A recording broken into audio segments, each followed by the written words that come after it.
Hi, I'm Gaby, and I am the writer, director, producer of the new bi-centered web series Metanoia. You sent in questions for me on the Bisexual Resource Center's Instagram, and I'm here today to answer those. So sit back, relax, and here we go.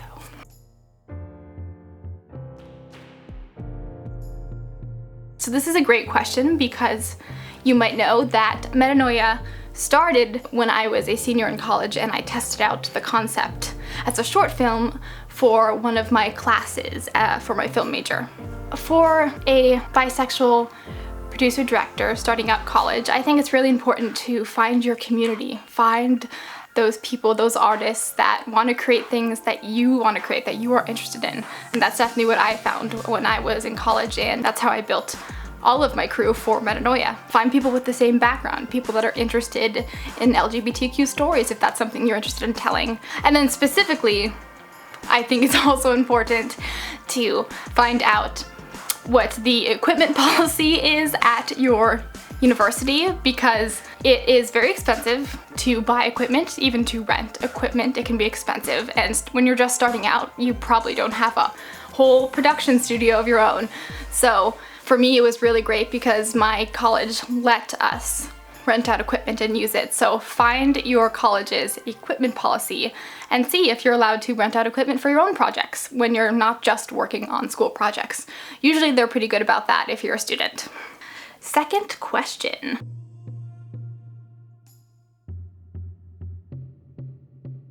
So yes, when I was a senior, I had to take my final class for my film degree, which was an advanced production class, where we had to go through every step of a production, from creating, writing the script, pitching it, getting a few scripts chosen, and then fully producing the product. That's where I started Metanoia. I wrote the script for the first episode. I was very torn about whether or not I should even go with that idea. That was just my own personal worries about sharing something that I felt that people might not understand, especially with people not always having a clear idea of what bisexuality even means. So I was so torn about whether or not I should do it. But then finally, thankfully, I decided to just put it out there and pitch it, and it ended up getting chosen, and the response was great. And without that class, I would not have produced the first episode as a short, and then it would not have become a series later on. I've also been studying acting for a very long time, and I was also a double major in theater in college. So just knowing everyone in the theater department really helped with casting, because I already knew dozens and dozens of actors. And I recommend that for any aspiring director and producer. Take an acting class, especially if you're a director, because even if you hate acting and you're terrified of it and you don't want anything to do with acting, that's totally fine, but just take a class so you know how to communicate with an actor on set. Your actors will thank you. It'll be so much easier to work with them. So yeah, take an acting class even if you don't like acting. Okay, the third question is,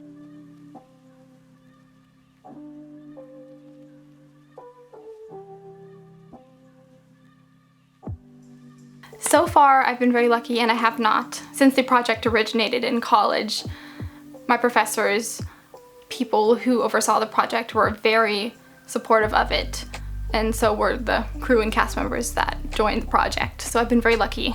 The only thing that I sometimes notice is that when I show people Metanoia, they sometimes do not have a response at all. It's just kind of an awkward silence, or the response is like, good, that was nice, or really great shots, or something that kind of dances around the main point of the series. And I'm not saying that that is rooted in biphobia or anything. It's just something that I've noticed that gets awkward at times, because I feel like people might not know what to say, or they're uneducated in bisexuality, or maybe it makes them uncomfortable. But I think also having something that maybe catches people off guard or makes them think twice about their reaction to it could be a good thing as well. Could be a powerful thing.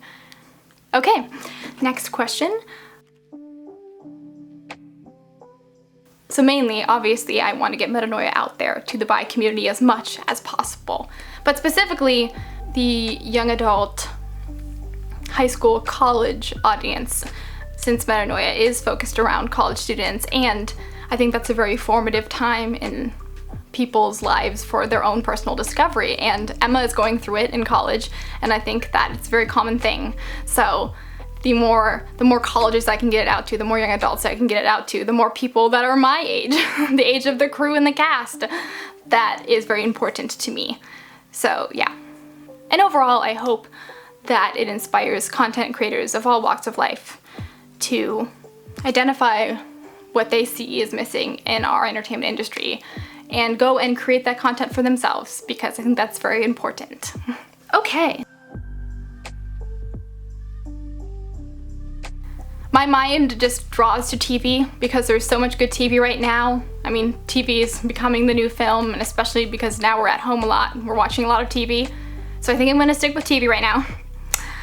The first thing that comes to my mind is Nola from Spike Lee's TV remake of She's Gotta Have It.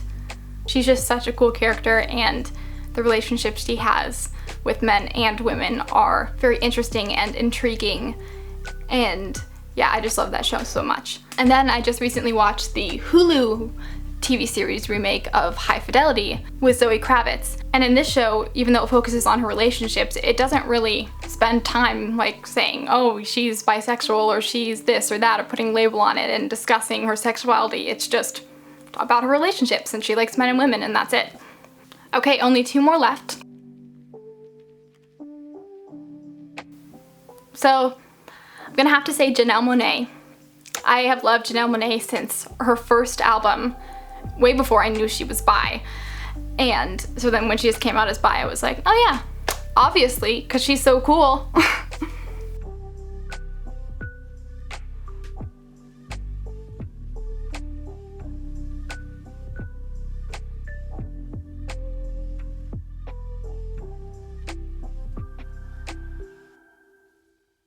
And we've come to the final question.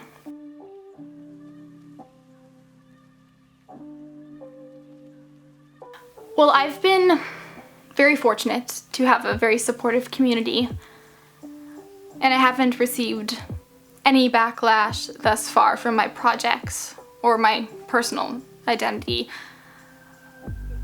But obviously there are people I'm still afraid to share this with, to share my identity with, which I shouldn't be, but I think we all have those people in our life at certain times, and I feel like, well, I know that Metanoia is my coming out story. It is very loosely based on my own journey. I kind of think of Emma in Metanoia as me in an alternate timeline. I've used this to tell people who I am without having to tell them to their face. I've like watched my web series, check it out, and they sometimes have no idea what it's about, so they just go into it and watch it, and then they're like, oh, mind blown, but we support you and this is great. And I found that, for me at least, that sometimes creating art and letting that art speak for you is so much easier than finding the words sometimes to say it yourself. So Metanoia is my way of dealing with my identity with biphobia. That has definitely been this web series for me. All right, that was it. Thank you guys so much. These were really great questions, and shout out to the Bisexual Resource Center for hosting this Q&A. They're really awesome. I'm so glad I could share my story with you. Definitely check out Metanoia if you haven't already. If you've watched the episodes on YouTube or Vimeo, comment down below. Thank you again. Please subscribe to our YouTube channel. It's extremely important to subscribe. Subscribing helps support us in creating more episodes in the future, which are in the works and we're really excited about. So thank you again. Bye.